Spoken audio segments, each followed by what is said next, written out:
件事情是什么？是这个美国驻日的军舰纽奥良号现在传出起火了。好，当时到底发生了什么事情？到目前为止还没有进一步的消息出来。但问题来了，烧了12个小时，目前知道是2个水手受伤。那事发时间呢是在昨天下午的时候，大概4点多传出啦，说5点多的时候，其实他有请日本帮忙灭火，可是呢，后来这个请求又取消了。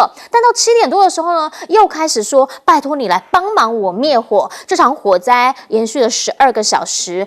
白天看起来，目前呢这个外壳没有太明显的这个问题，可问题是呢里面到底烧得怎么样？现在第7舰队这边还没有进一步的回复。最近美军确实都市之秋，因为来看看他们的海军无人舰，说挑战者号公开亮相，要挑战中国印太霸权，希望呢就是在印太地区以对抗中国的假想来提供新优势。但是呢，他们在抗衡中国打造无人舰队的这个过程当中，却被路透披露说，在今年7月加州外海测试无人舰艇的时候，有发生包括了熄火啊，包括你看看这个画面，这个真的撞得还蛮严重的哈，就直接呢从两边的视角来看 ，B 舰这边看到 A 舰直朝它冲过来的画面，而当时呢，这2个直接这样子互撞，事故连连。那目前应该是出了什么样的问题？他们内部呢都还在测试当中。只是啦，不只是无人舰艇出事，当时呢，在2021年的时候，南海撞山就是潜舰了。而当时那一艘康乃狄克号呢，目前的维修本来一直说今年有机会修，现在看起来可能也没时间了哈，又要再往后延，最快明年底才有办法来恢复研议、恢复服役、重新服役。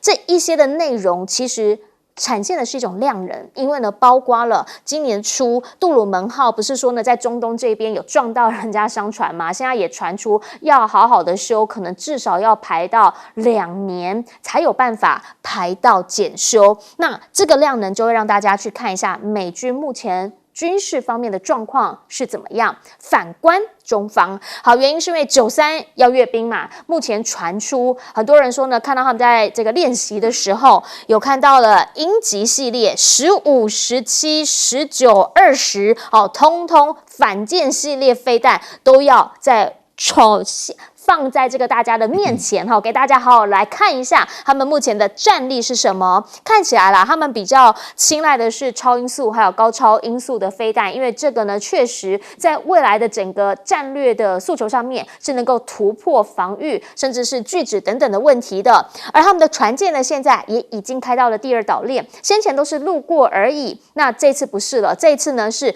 辽宁跟山东号已经到了西太平洋，突破第2岛链汇合之后，开始进行演练，包含了侦察、防空、反击等等的实战化演练。有人就去算了一下，发现他们的总起降次数逼近520架次。那这一次的演练完成之后呢，大家说往蓝海水军走去，未来他们的目标是深黑水的海军。那其实呢，中日之间一直以来都有一些的纷纷扰扰，那日方呢也没有要示弱，日本媒体现在自己出来讲了，说中国他们的航母是连港口都会出不去的，原因是因为我们有一艘前舰叫做大鲸级前舰，性能非常先进，我们可以把它直接呢困在他们的港口里面，就透过前舰去封锁港口。但这样的一个讲法，其实呢网络上面有很多军事专家纷纷跳出来有不同的见解。那另一个部分呢，则是他们可能也要面对的是俄罗斯Tu-95。好，原因是因为现在呢，就看到他们的这个95轰炸机就直接在日本空域附近，那让这个自卫队呢直接赶紧升空，而且他们发现这个巡逻越久，已经呢慢慢的在这个海中立水域这边是绕了6个小时。那到底是在做什么？之后呢会不会更频繁，又或者绕的区域会不会更大？这个是日本现在在整个局势上面他们要观察的重点。那回过头就想请教一下亮哥了。好，最主要原因就是因为呢，昨天发生了这一起冲绳美军舰起火事件之后，大家都在问：第一，发生什么事情？为什么会起火？第二，阿金妈到底烧得怎么样？烧了12个小时，没有看到油的外漏，到现在起火原因还不明。对啊，外观看起来好像也还好。对啊，所以蛮怪的，闷烧。不知道、不知道啊，哈。那美国因为它的装备很多都比较旧了，所以到底是哪里出问题不知道啊。那这个美国的海军无人舰发展不顺，那目前现在全世界都在流行贴偷看到的大陆装备啊。那目前那个水下无人艇那张被拍的很多啊，到底18到20米，到处都在传啊。我看到各种语言版本，日文、韩文，通通都在报道这个。因为他就在大街上，北京的大街上那边拖啊。那据我了解，这个是蜂群战术啊。蜂群战术，就是到时候会有很多艘啊，它要进入量产的。所以你说日本的潜艇可以靠近中国的航母的港口，没问题了。我不知道他在说什么。他事实上，无人艇做蜂群就是要堵你的潜艇不能进来啊，或者他可以侦察，也可以打你啊。我不知道啦，反正我的意思说，现在逐渐你就看到中国大陆就是93阅兵嘛，那他已经表示了，说会有相当多的武器是第一次亮相。是，那我认为第一个一定是针对第一岛链、第二岛链的啦，这个就是在秀肌肉嘛，然后让美国评估一下，你认为台海如果发生战争，你真的能够出兵吗？我觉得就是这个秀肌肉啦，是的，一定是这种过程啊。其实我们现在都活在那个历史的长流之中啦，那可是中国大陆设备更新创新之快啊，我觉得已经远远超过美国的预期了。比如说无人艇啊，我还特别去查 ChatGPT， 毕竟这个是美国的啊。他说中国大陆是追的速度极为惊人啊，那他采取的战术也跟美国不一样，美国就是大的对无人艇，那设备就是要做到最好。是。可是中国是做规模啊，做量。那他在第一岛链、第二岛链用这种狼群的战术，你就没办法啊，你就进不来啊。那美国现在也没有找到方法啊。所以我的意思是说，它实际上都是很因地制宜啦，很针对性的啦。那就是在针对它的周边嘛，台湾啊、南海啊、东海，第一岛链、第二岛链这样啊。所以我是觉得这种东西美国人会看得懂啊，我们台湾其实也看得懂，可是政府不准你讲看得懂的话，问题在这里啊，所以新头壳才会登那种文章啊，就那种文章是就军事专业来讲没有人会看的文章嘛，那你把它捧到标题，说一艘潜艇就可以搞定航母的港口。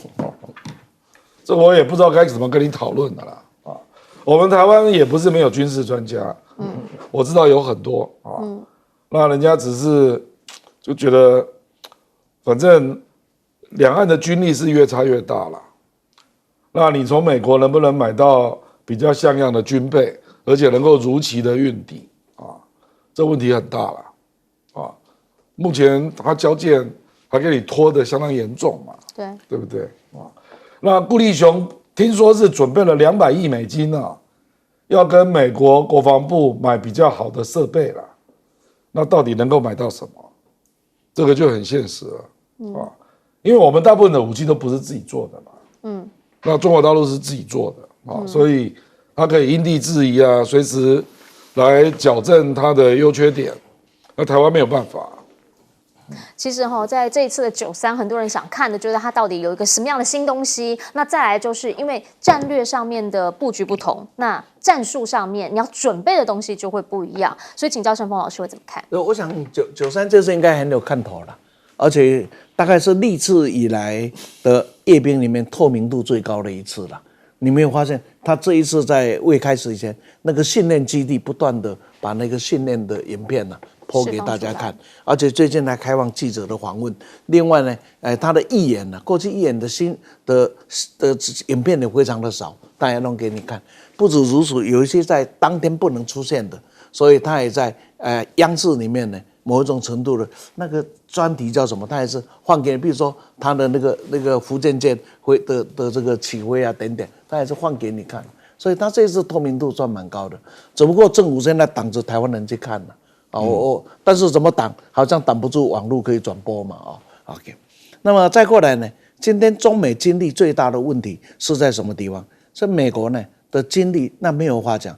当他真的是此时此刻他所拥有的，一定是世界现在是排名第一，这个没有问题。可是问题是他新的造不出来，他不什么时候才造出来？第二个呢，坏的什么时候修得好不知道，所以新的造不出来，坏的修不好，那这个是很严重啊。在战争里面最可怕的事情就是这个北非的作战就是一个有趣的例子嘛。这德国损失了400辆的坦克，美军损失了500辆的坦克嘛。可是呢，美国1个礼拜之内呢，盟军就补充了600辆嘛。那德国呢，400辆再也没有办法补充了。这场战争输赢已经很清楚了嘛，太平洋战争也是如此日本被打下的船什么时候能补上一架不知道嘛，但是美国可以源源不绝的上去，这输赢就今天中国大陆跟美国的比例这个军事的比例最大的差别上，这中国大陆可以不断的在制造产生他要的军舰，所有的都看那句话，第4艘航空母舰是呼之欲出嘛。然后055是同时3艘同时在盖嘛，那你想在这种情况下，那美国什么时候出现新的东西呢？还有康乃狄克从2021年撞山到现在，几年了，在地下新的人家新的找不好，这中国大陆已经可以造2艘出来了，结果他连修都还没有办法修啊，是吧？还要再微点。那航空母舰这么重要的战斗力，对美国来讲，精力最重要的，那搞到今天还弄不出来，是吧？这主要弄不出来，就是说后来的要修，不要等到何年。其实不止这一些，今天美国的军舰拖着疲态在执勤，为什么？因为排班要修的非常的多，但只要这个时候去弄了，它的整个的战力马上出问题。那这个时候台湾向美国买武器，卖讲假话这个也对少了。就是说，你要买的那一个母子，它本身要对抗的中国大陆都已经很辛苦了，那我们去买它的，要来对抗什么东西？你了解了没有？它的母体对它都很辛苦了，我们还去买它？一手货都很难打的，我们打2手货，这种思维要改变，真的不要再兵推了，再怎么推都不会赢。台湾现在要的是和推和平推演怎么样子推可以推出和平？不是怎么推可以推战赢因为不会赢嘛，这很简单。就好像新头壳这边，因为新头壳也是民进党重要的花生桶之一了。这个新头壳讲说，一艘潜水艇就可以把那个航空母舰挡在海上出不来，这连日本人都不敢这样想，就是有了，他引用日本媒体引用日本媒体的。我再举个例子来挡菲律宾的船出不来，可能有机会了。甚至挡台湾的船，都说不定还有一点机会去挡你觉得他的航空母舰不，他的反潜能力是假的，那么他的水面作战能力在，这是点拜托，你们不要扯这种东西，这种越扯只会越让人家看不起你而已啦。因为我们也刚刚跟大家讲了嘛，包括他的辽宁跟山东现在已经到了突破第2岛链，然后在西太平洋这边，然后来进行演练，所以呢，也让日本这边很紧张，因为已经坐实它就已经变成了蓝水海军，它往黑水海军这边在迈进了。所以呢，其实周遭地域上面是有看到变化的，那只是你怎么样去选择让大家知道这个变化？请教苑老师。我觉得93阅兵可以称之为93大阅兵了，因为很少有规模这么大的高达4万多人，而且他的方阵队伍都比较大，展出来的武器又非常新颖刚刚亮哥提到了那个水下的那种航空无人器的话呢，我觉得它基本上就是个水雷了，一个就是说你说是潜水艇，也就是说小了一点，那个做水雷大了一点，它基本上就是要用来表现出大陆的无人装置的设备，空中有无人机嘛，地上有无人狼嘛。就是说是那个有的机械狼了然后那个水底下有无人舰的，潜水艇啊，这些都展示了。9月3号过去了以后的话呢，大家对于中国的军事评价是很不一样的啦。因为我们外行的话呢，就并不会了解，只是看个热闹而已。但他们内行人的话呢，就针对于它里面的性能做一些评估。大家要记住啊，阅兵拿出来的东西绝对不会是最先进的，应该还有更好的东西。所以其实我觉得大陆最精彩的地方是在于它的工业发展力量了。那美国的话呢，就是新的弄不出来，旧的话呢又修不好，那这个问题就很严重了。因为基本上的话呢，你如果说抗住你第一波的话又不行的话，你接下来就只有挨打的份了，什么都不行啊。但是我觉得针对于日本呢，日媒自己的报道啊，就是靠一个潜水艇就能够守住大陆的航空母舰。我最近刚看完了南京照相馆呢，我就会发觉啊，日本人打从心里，因为南京照相馆里面有很多的细节啊，就是说大家心里明白啊，就是说什么呢？日本人打从心底就是看不起中国人呐、他们会认为说我们在抗战的话呢，是靠了美国，是靠了俄罗斯打胜的，所以说在这种感觉上呢，他就不服气啊。那么这个日本人是非常害怕美国人的，因为美国人那个李梅将军呢，快把日本人全部干光了，对不对？那俄罗斯的话呢，大家看到我们这边以前都在讲关东军多厉害多厉害，送到西伯利亚就整个死去活来的啊，他们都非常害怕。但是对中国的话呢，必须要有一次让他们害怕的机会啊，否则的话，你每次都这样登这种消息出来啊，我们刚刚前面2位前辈的评价都觉得非常好笑，就没有任何的意义。但是我听起来就非常难过，为什么呢？他基本上就认为你不行啊，对不对？觉得说你从1895年到现在2025年就没啥进步啊。对不对？这个是个基本的原因。所以93大阅兵对我来讲的话呢，它有个非常重要的意义，就是说在这边的话呢，这个优势上明显。那真正能够达到这种阅兵的震慑效果的话呢，就是要让美国跟俄罗斯都感觉到很恐怖。啊，那日本才会害怕，否则的话都不可能害怕，因为传统上、历史上来讲，以及在心理上来讲的话呢，基本上我们自己讲实在话啊，那么大家的话呢，就会觉得你觉得很难过也没话讲，你觉得说是很气愤也没话讲，但是你自己要记住一个原则，这什么原则呢？就是说呢，你要让人家看得起，你一定要有实力啊，你没有实力，人家不会看得起你的。这个话都用到谁的身上都是这个样子。啊，就是说是这个公理强权都在大炮射程之内啊，这句话说的是很有道理，俾斯麦讲的了，就确实有道理了。好，我们来讲讲地域哈，因为现在呢，在美洲这边有最新的进展了，来看看，这到底是发生什么事情？美国出军舰了，3艘军舰4000兵进驻加勒比海。委内瑞拉说马上动员了400万民兵前去迎战。好，为什么？白宫这边的讲法是，川普下令要在委内瑞拉附近部署3艘军舰，要用一切的力量阻止毒品泛滥。结果呢，委内瑞拉总统刚刚就直接马杜罗他直接讲说，美国是疯了吧？他们哪是为了毒品啊，他们是为了石油吧？啊，这个是委内瑞拉总统这边的解释。那中方呢，他们的解释呢的回应是反对外部势力干涉他国。其实现在讲到了油就会很敏感啊，为什么？因为美国基本上呢，目前最生气的石油交易不是呢想要请委内瑞拉多产一点，然后卖他们一些，而是什么？而是为什么你印度就是一直要跟俄罗斯买油呢？我已经告诉你不能买了，要跟你加税，你怎么都不听，而且不怕。好，这个是俄罗斯驻印度大使馆的临时代办，他怎么讲的？他说我们俄罗斯现在其实拥有非常特别的机制来维持对印度的石油供应，我们给他的折扣大概是5% 而已啦。那印度这边已经很明白了，这个利润是很可观的，而且呢，在这一次，他们也打算要直接呢撇除美元交易，没在怕的。甚至呢，普京还打算要去印度来会晤莫迪，两个人本来就是好朋友，现在呢有机会在新德里会面。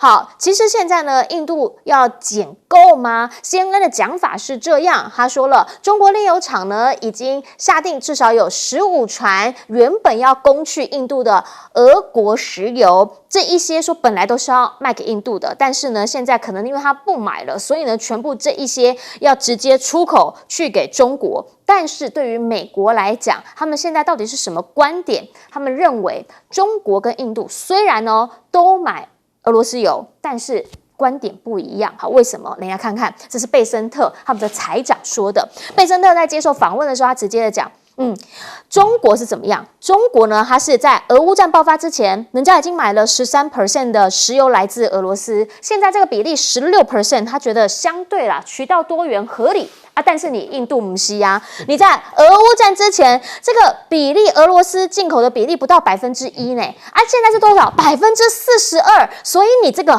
叫做奸商，叫做暴利，它将之称为印度式套利。所以你这跟中国怎么能够一起看呢？好，某些层面上来看啦，其实中美之间现在有一些的转环哈，因为你看看现在中国的稀土磁铁对美国的出口量，说已经创下了半年来的高点。讲是讲高点，但其实呢，量是多少？量是619吨啦，但是已经比6月多了75.5%喽。所以呢，就让美方这边多少是有感受的。可是农民没有感受，原因是因为你如果真的比较好的话，你为什么不买一下我的大豆呢？眼看又要收成了，美国农民就直接讲了，今年中方没有买任何一船的美国大豆，那造成他们巨大的财务压力，所以拜托川普政府赶紧跟北京达成协议吧。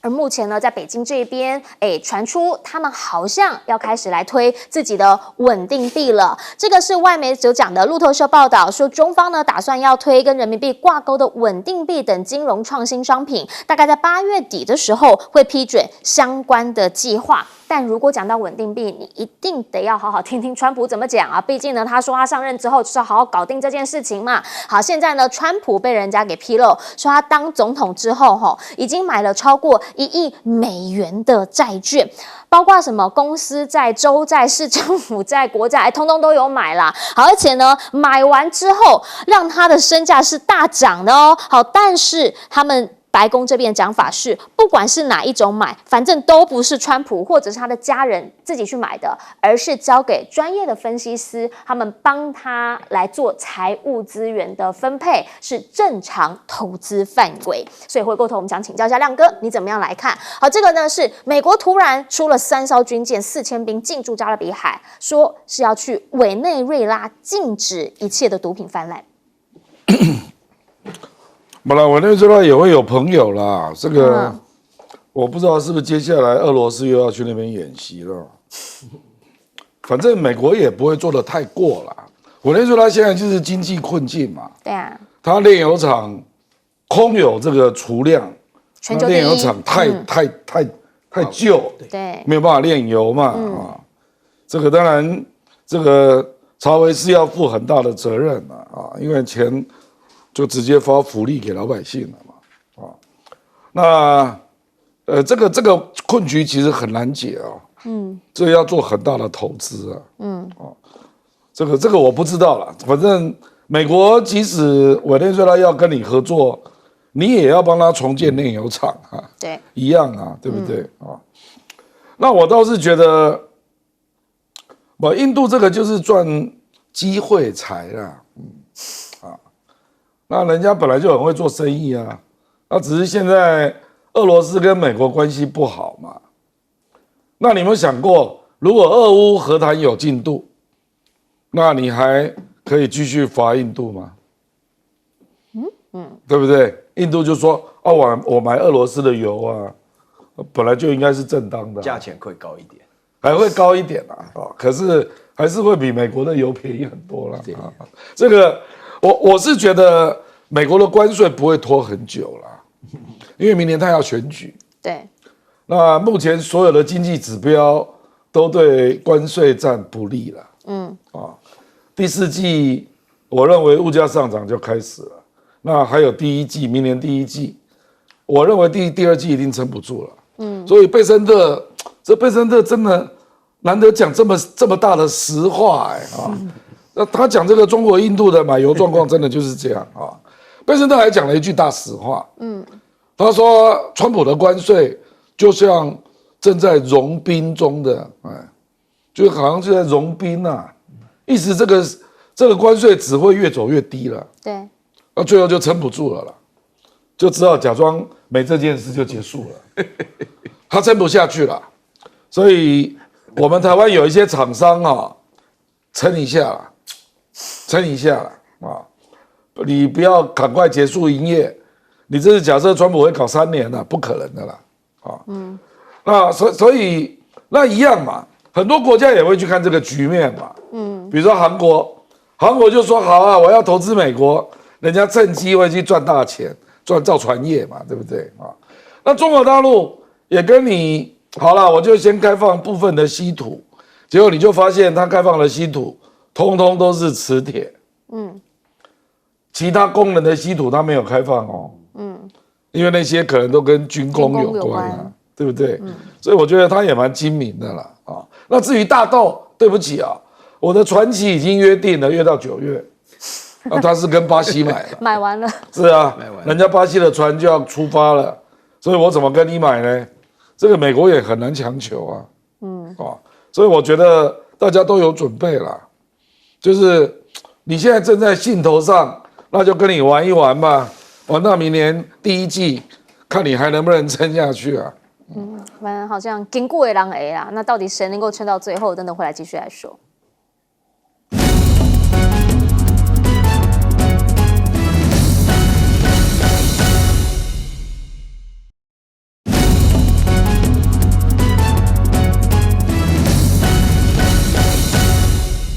我们在讲到油这件事情，美国现在就很在意了，到底跟谁买油，怎么买？请教盛峰老师。他在跟谁怎么买？评论下，美国的发言权是越来越低了啦。第一个，他自己本身也是一个油的出品国嘛。那过去从布雷顿森林体系之后，以及中东战争之后，他就发现怎么样子用美元跟能源两个凑在一起，是世界上真正的后跟壁。它结合在一起，所以对于油源的掌控，对美国来讲，它整个全球的战略布局是它最在意的。好几次的中东战争，不管举了什么理由，谁都知道就是为了油嘛。那现在也是如此。委内瑞拉，我的感受很深。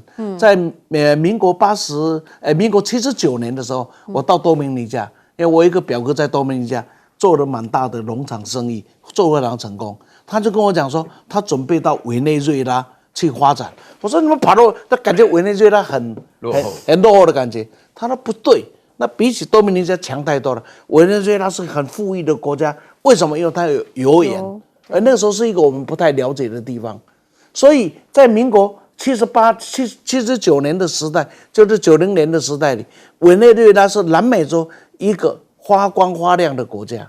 那到今天搞成今天成这个样子，这个里面委内瑞拉自己当然要负很大的责任，但是就如同所有中南美洲的国家一样，美国也要负很大的责任，因为美国在这里可以讲剥削他们，剥削的太多。假如美国今天以能够像中国对待这个东南亚国家的态度来经营中南美的话，今天中南美的国家是起来的，而且美国是更强大的。但是美国不是，美国资本主义的这种规划下，大概收刮就来不及了啊。再过来呢，这个关税能撑到什么时候？首先我讲2个问题。当时关税一出来，不是他每天上上下下的说，这个要停到什么时候？解放日之后，有些人到，这每一次一弄就造成了股市的波动。对，华尔街的朋友就跟我讲一句话：内线交易嘛。这就是川普的内线交易嘛。我们刚才讲的 PS5好了，这个游戏机涨了10块，这个从50万美金，这是1/10价格，1/10啊，多少人撑得起啊？那为什么非买不可？因为他在生活上有大家的需要嘛。好，我们先进广告，等等回来请苑老师帮我们总结。PS5还是玩。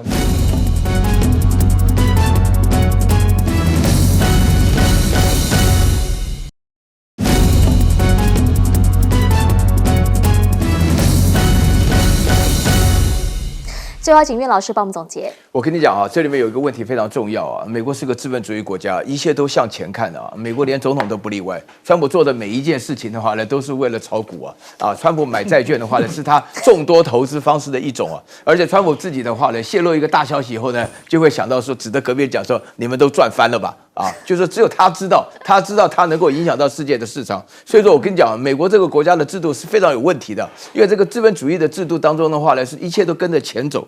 在这种情况之下的话呢，他现在的话呢，要解决他自己37兆的这个国债的问题的话，它出现这种绑住美元的稳定币，可以说是自1947年以后的这个布莱顿森林之后的话，又一个绝招，它就绑住美元。其实的话呢，它的稳定币的话呢，没有任何意义，就是1:1美元就这样子绑住以后呢，所以大陆马上在推出来啊，就是大陆的稳定币啊，也是绑人民币的这种情况下是要对冲啊。这个情况来讲的话呢，就你一定要有实力才能对冲啊。我们讲委内瑞拉是没有实力的，委内瑞拉的话呢，它唯一的实力是石油的储量是世界第一啊，但这个没有用啊。他前面一个总统查韦斯的时候，就是基本上就乱搞，为了跟美国对抗。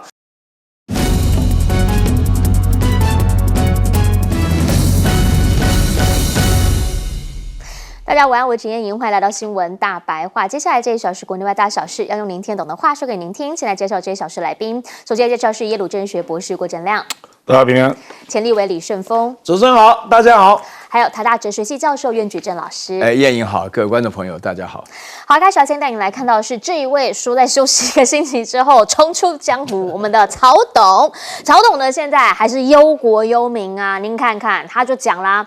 怎么政府不管呢？做点正事好不好？年轻人现在保台的意识是很薄弱啊，每个人都在那边刷抖音、刷小红书，为什么我们不禁止呢？这个抗共保台意识薄弱是我们的国安隐忧，好吗？好，那另一个事情是什么？是呢，其实在网络上面，现在台湾人很多人说一醒来是刷 Thread 啊。好 ，Thread 呢之前被民进党认为算是他们的一个同温层很厚的地方，可是呢最近这个莱尔校长这一个广告。二创在 Thread 上面疯传，所以呢，他就讲说，算不算被大举入侵？最新的一个动画，一个这个创作了哈，二创是这个人是谁？你知道吗？哦，说应该哈有一点点像是我们的劳动部长洪申翰，因为这边写零日供给变成零日供给，下面写着救安基金辅助了多少钱？好，原因是昨天这则新闻很多人看了有感，为什么一支影片一场记者会就可以核销拿走1000多万，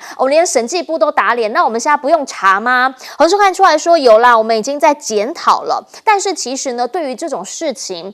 为什么年轻人会看了有感？是因为本来你的讲法是这样你要进去劳动部里面，你就是要好好来看这救案基金。那为什么这些问题会一再发生？本来政府告诉我们，文策院是什么？是要拿政府的钱来帮忙我们民间，找民间的人来担任。结果现在呢，说最新的一个财报被发现了投资大小眼。郑丽君当时他主导的时候，每年是砸10亿、100亿预算，可是问题是呢，过往这一些。好像所有的投资，因为他们讲嘛，不是只有补助而已，他投资要入股，但回报到底多少啊？为什么是那一些人你要去投资？连文化界很多人都有出来检讨这件事情。再来，文策院过去是民间专业人士来管理，但现在传出了是文化部次长王石师来兼任，大家就在讲啦，那不就是表示又收编回去，让你官方自己来管了吗？所以这一些内容让很多人看了之后就会觉得说，为什么会这样啊？再来啦，就网络上面现在的是一个什么样的氛围？现在的氛围是说，其实以前看国民党的这些文宣广告，你会哈哈哈；现在看民进党的这些作为，你可能会让人家就是不禁莞尔一笑。比如昨天的这个送水歌，网络上面大家就开始在问啦，国民党怎么没有跟他讲一下光电废水？他问你核料废水，你没有回敬他光电废水吗？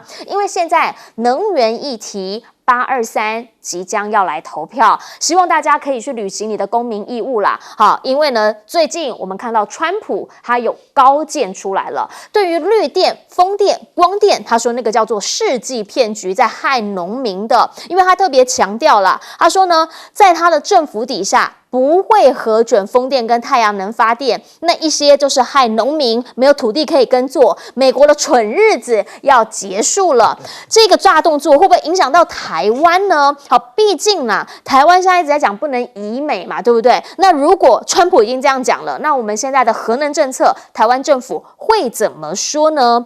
对此其实每一次只要有人说移美论的时候，沈伯洋就会讲啊，说是中国想让民众轻忽威权。好，不要让大家模糊焦点，不要说呢把美国跟中国比在一起去比烂，那大家就开始要问，过去的民进党3个神主牌，一个是反核，一个是台独，一个是公投，如今真的比下去，认真检讨起来，是不是会全盘皆输？毕竟现在的公投，有很多人，民进党内的人也出来讲啊，比如说这个我们的经济部长也出来讲，公投民意怎么能够来公投和安呢？和安不能公投，那民意代表着什么呢？过去的川普跟现在的川普讲法不太一样，过去的国师谢金河讲法跟现在讲法也不太一样。现在呢，他是怎么讲？他说，北京闷声发大财啊！不对啊！我以前在看谢金河的这个评论的时候，比较常看到他对中国的这些经济发展比较有隐忧啦，或者什么疑虑啊，怎么会讲说闷声发大财？他的逻辑是这样，他说川普在重整世界秩序，但是呢，大陆是选择以静制动，而且呢，本来拜登时期套在大陆上面的紧箍咒，现在呢，其在川普执政之下，反而让他有时间、有机会可以来调整他内部的经济结构。我们去查了一下，发现呢，上证确实这1-2个星期来是往上走的，近1个月呢上涨了有6% 左右。那以前他讲的，比如说日本要把失落的30年棒子交给中国啦，比如说如果川普重返白宫，那经济呢，中国会趴第30年啦。这一些好像现在讲法又不同了。目前呢，大陆如果你去看一下关键字，很多人在讨论的是这个这个是黑悟空下一步的神作吗？因为现在有一个叫黑神话钟馗，官宣已经曝光了。他们讲是还没有做好，但是他们现在已经有了这么一个概念。可是你光看到它这个相关的影像宣传，你就会发现说，这个感觉细致度会不会跟上次比起来又提高？他们也强调啦，整个西游过程不会只有这2部而已，会一直往下在发展当中，只是当黑神话钟馗官宣出来之后，网络上面大家讲的是什么？人家有黑神话钟馗，我们有啥？有人说黑神话马祖，有人说绿神话卓馗，有人说绿鬼话中分，大家的感受又是什么？所以回过头来，我们请教一下亮哥，您会怎么样来看？这个是曹董觉得很担心啊，为什么民进党不进小红书，不进抖音？这个只会想到用打压处理言论问题啊！我跟你讲，这个就是一个鲜明对比啦。抖音跟小红书也不是只有台湾在红啊，美国也是啊。美国能进吗？也传过一阵嘛，对不对啊？我觉得现在的问题就是绿营内部对于这一些跟他不一致的言论他现在连那个因应的能力都没有了，那只是想要把它禁掉了。那现在问题在这里，这个就是我们刚刚讲那个，连《镜周刊》都说民进党的论述能力在退化嘛。你去想一想嘛，到最后你726的代表是曹兴诚、王义川、沈伯洋、八炯、闽南郎，这撑头吗？这能撑头吗？这有论述能力吗？还好你走得快。我的意思是说，怎么会变成这群人在代表？乱神话，对不对？所以所以后来你说把徐国勇找回来我们拭目以待啦。好，希望他能够拉高民进党的论述能力跟格调。这个我们讲的是有关那个你的论述能力的进化，是那民进党是在退化嘛？那另外一个实体面嘛，请问赖清德做了1年台湾有哪一个实体面的东西有创造出来让我们看到成就的？我坦白讲，除了台积电之外那也不是你赖清德对不对？可是你看大陆就是很多东西，这个都是美国在报道因为美国不断的看到嘛，所以美国逐渐的必须要认真对待中国大陆这个对手那中国大陆这样也是好事啦，就是美国也是一个像样的对手，那你们就去竞争嘛至少是往上竞争嘛你认为民进党有在往上竞争吗？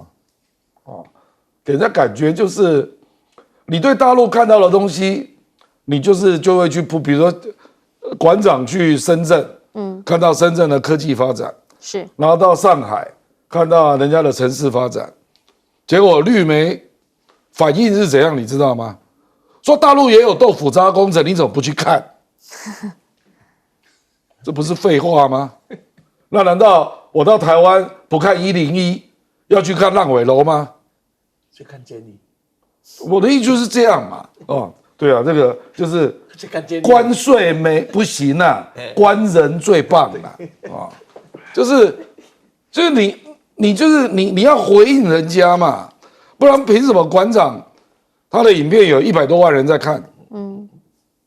所以我的意思说，这个，而且你讲到那个民进党的存在的历史的正面价值，逐渐的在消退嘛。台湾独立做不到啊，现在都要退到维持现状，然后硬把中华民国宪章解释为台独啊，就是在退嘛。那反核嘞，连美国爸爸都出来骂了，那核能现在变成各国的主流那还有一个公投哦，公投现在很少提的啦，公投他现在还故意让你不能够跑大选，让你投票率不够，所以你去想一想，历史上民进党你曾经有过了3大在标榜自己的正面主张的东西，台独、反核、公投，现在还剩下什么？那这样就表示你的历史道路已经走完了，没有必要再存在了，赶快重新组党吧。请教一下郑峰老师。是刚刚阿亮讲啊，这对民进党啊要拭目以待。我这国语不好的不能练，我拭目以是用来吃的，不是用来带的。没戏好唱了，有什么好唱？因为你可以看呐，国之将亡必有妖内出嘛，一样嘛。党之将灭也必有妖内出嘛。你看他整个的党里面什么国师，那个身份可以当国师吗？